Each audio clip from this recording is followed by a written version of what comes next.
ध्यान दीजिए बाबू, आपको बताया जा रहा भाई एक बार फिर से जो है Pradeep coaching classes YouTube channel पर आप सभी छात्रों का स्वागत है।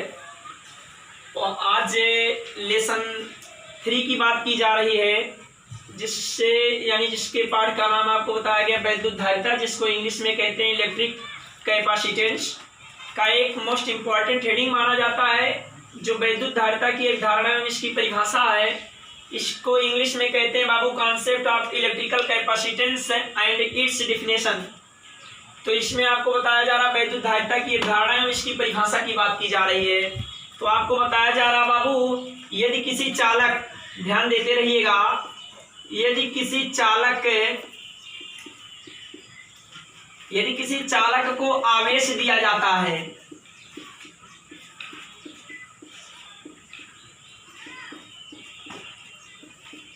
यदि किसी चालक को आवेश दिया जाता है या जब किसी चालक को आवेश दिया जाता है, तो इस कंडीशन में आपको बताया जा रहा है बाबू कि जब किसी चालक को आवेश दिया जाता है तो उसके वैद्युत विभव में आवेश का अनुपात बढ़ता जाता है। तो उसके वैद्युत विभव में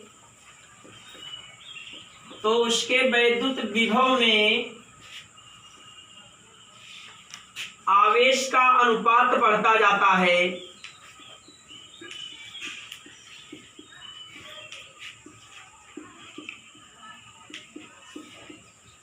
आवेश का अनुपात बढ़ता जाता है यदि चालक को Q आवेश दिया जाए और उसके विभव में V की वृद्धि हो, तो उसके विभव में V की वृद्धि हो, तो इस अवस्था में आपको बताया गया Q is proportional to V। आप सभी लोग जानते हैं बाबू, जब प्रोपोर्शनल के चिन्ह को हटाया जाता है तो कोई कांस्टेंट वैल्यू नियतांक कार्य करता है, वह नियतांक है C। तो इस अवस्था में आपको मिलेगा Q equal to C into V। जहां आपको बताया जा रहा है, जहां C एक नियतांक है, जहां C एक नियतांक है, इस नियतांक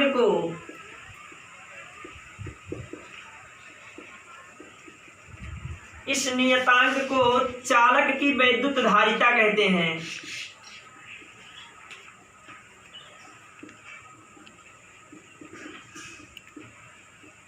इस नियतांक को चालक की वैद्युत धारिता कहते हैं।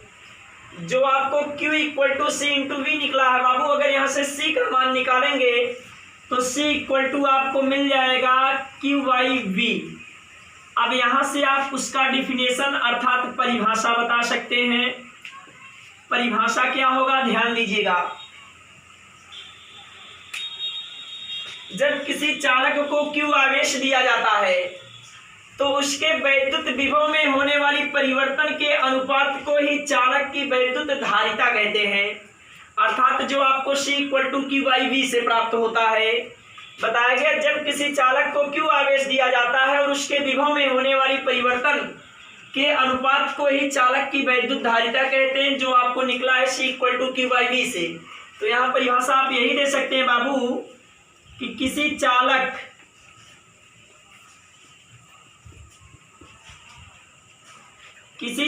पर लगने वाले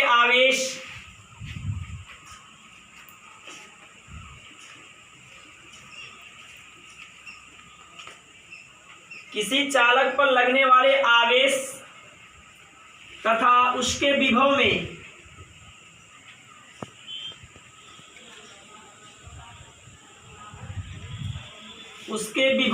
होने वाली वृद्धि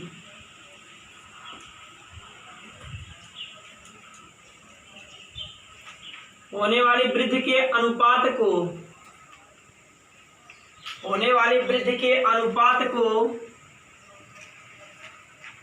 चालक की वैद्युत धारिता कहते हैं।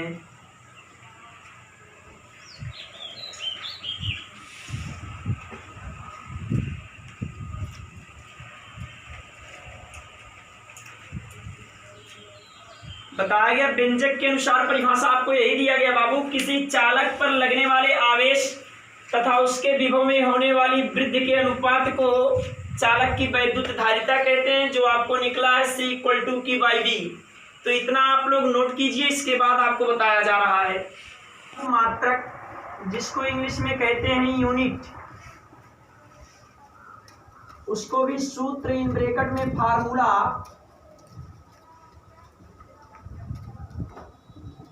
सूत्र इन ब्रैकेट में फार्मूला से निकालेंगे बाबू। सूत्र आपको क्या निकला है?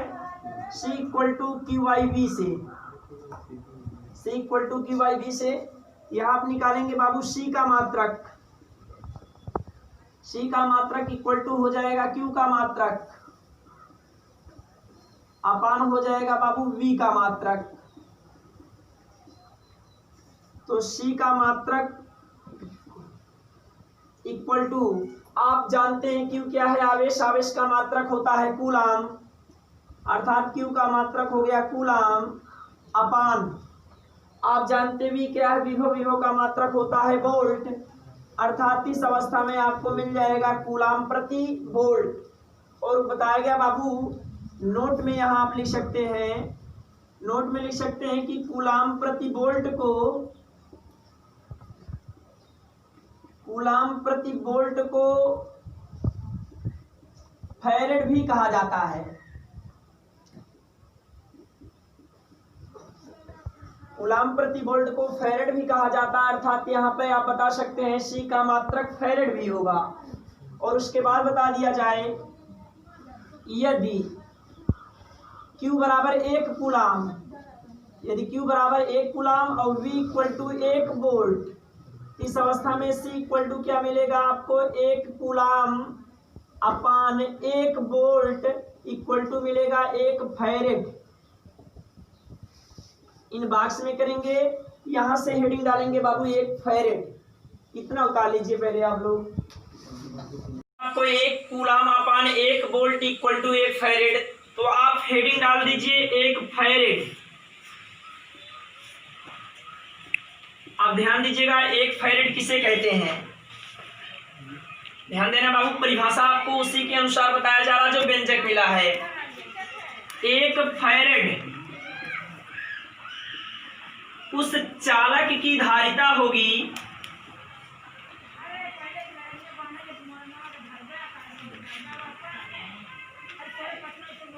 बताया गया बाबू, 1 फैरेड उस चालक की धारिता होगी जिसे 1 कूलाम का आवेश देने पर, 1 कूलाम आवेश देने पर, 1 कूलाम आवेश देने पर उसके विभव में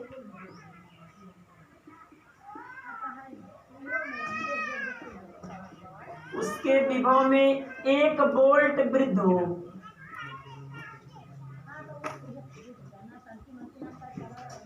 आपको बताया गया बाबू 1 फैरेड की परिभाषा या डिफिनेशन दिया गया है कि 1 फैरेड उस चालक की धारिता होगी जिसे 1 कूलाम आवेश देने पर उसके विभव में 1 वोल्ट की वृद्धि हो। तो यहाँ पर आप नोट बता सकते हैं बाबू, नोट का क्वेश्चन बहुत इंपॉर्टेंट होता है। नोट में आप क्या बता सकते हैं कि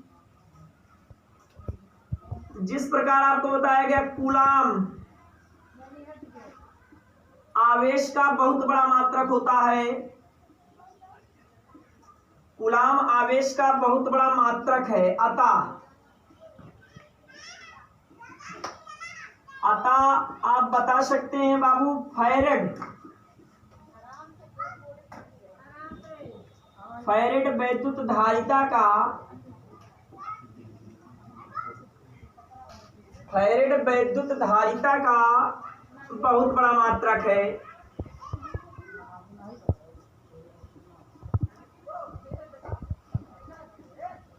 बताया गया जिस प्रकार कूलाम आवेश का बहुत बड़ा मात्रक होता है, उसी प्रकार फैरेड वैद्युत धारिता का बहुत बड़ा मात्रक है।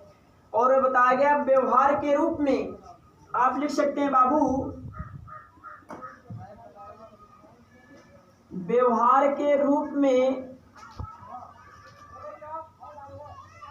इसमें माइक्रोफैरेड इन ब्रैकेट में म्यूएफ तथा बताया गया आपको बाबू पिकोफैरेड इन ब्रैकेट में बताया गया आपको पीएफ भी प्रयुक्त किए जाते हैं।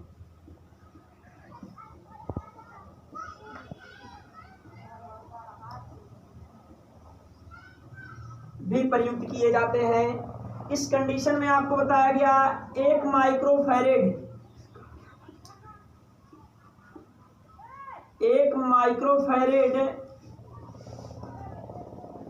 माइक्रोफैरेड इक्वल टू होता है 10 की घात -6 फैरेड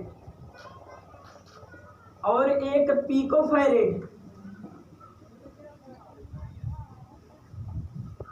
पिकोफैरेड बराबर होता है 10 की घात -12 फैरेड।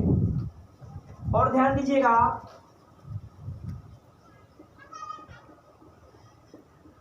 एक पिकोफैरेड को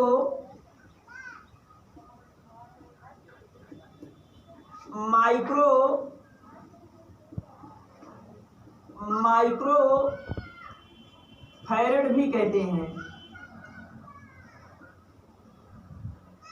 माइक्रोफैरेड भी कहते हैं, अर्थात एक पिकोफैरेड इक्वल टू माइक्रोफैरेड भी होता है। तो उसके आगे इतना आप उतारिए, इसके आगे भी बताया जा रहा बाबू आपको। हेडिंग लगाया गया बाबू वैद्युत धारिता का मूल मात्रक एवं विमाएं, जिसे इंग्लिश में कहते हैं fundamental unit and dimension of electrical capacitance. तो यहाँ आपको बताया जा रहा बाबू, ध्यान दीजिएगा, एमकेएस पद्धति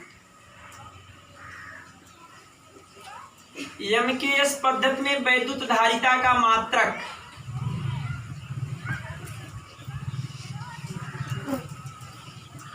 एमकेएस पद्धति में वैद्युत धारिता का मात्रक, ध्यान दीजिएगा बाबू, आपको पता है फैरेड इक्वल टू कूलाम प्रति वोल्ट। अब ध्यान देते चलिएगा, कूलाम प्रति वोल्ट, जबकि आपको ये भी पता है, ध्यान देते रहना बाबू, कूलाम अपान वोल्ट को आप लिख सकते हैं जूल प्रति कूलाम। ध्यान देते रहिएगा, लिखा जा सकता है जूल प्रति कूलाम।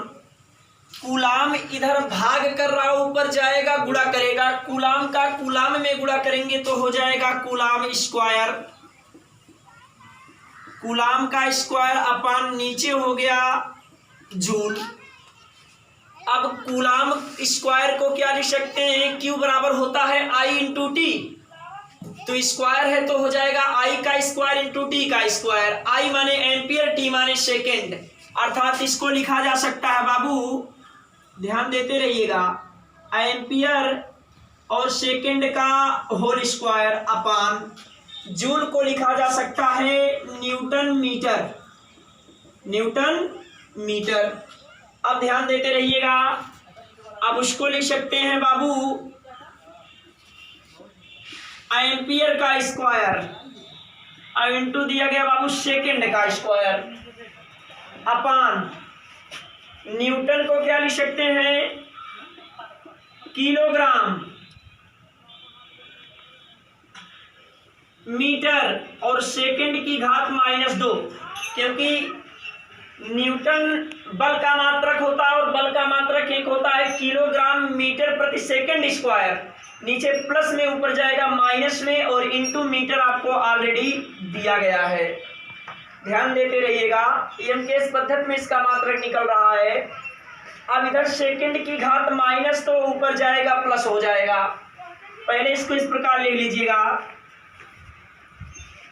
दिया गया आपको एम्पियर स्क्वायर सेकेंड के घात 2 अपान लिख सकते हैं किलोग्राम, और यहाँ हो जाएगा मीटर में मीटर से गुणा करेंगे मीटर स्क्वायर, इधर हो जाएगा सेकेंड की घात -2।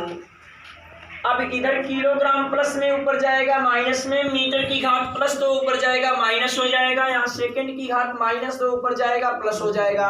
अर्थात इसको आप क्या लिख सकते हैं,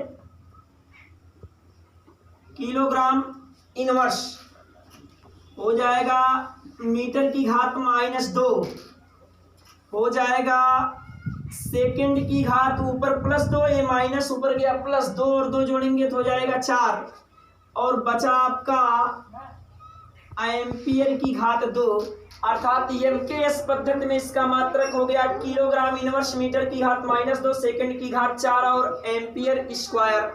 अर्थात इसको इस प्रकार भी लिख सकते हैं केजी इनवर्स एम की घात -2 और एस की घात 4 और ए की घात 2, यही इसका क्या है बाबू मात्रक है। अब वैद्युत धारिता की विमाएं यहीं से निकाल सकते हैं, सिंपल बन गया है। वैद्युत धारिता की विमा यहां से निकाल सकते हैं। किलोग्राम का बीमा होता है एम इनवर्स हो गया, इसका इनवर्स है तो इनवर्स हो गया। मीटर का बीमा होता है एल की घात -2 हो गया। सेकंड की बीमा होता है टी की घात 4 हो गया और एम्पियर स्क्वायर आपको ऑलरेडी दिया गया है। अर्थात इस अवस्था में वैद्युत धारिताएं की विमाएं बताए गए एम की घात -1 एल की घात -2 और टी की पावर 4 ए स्क्वायर शेष कल बताया जाएगा बाबू।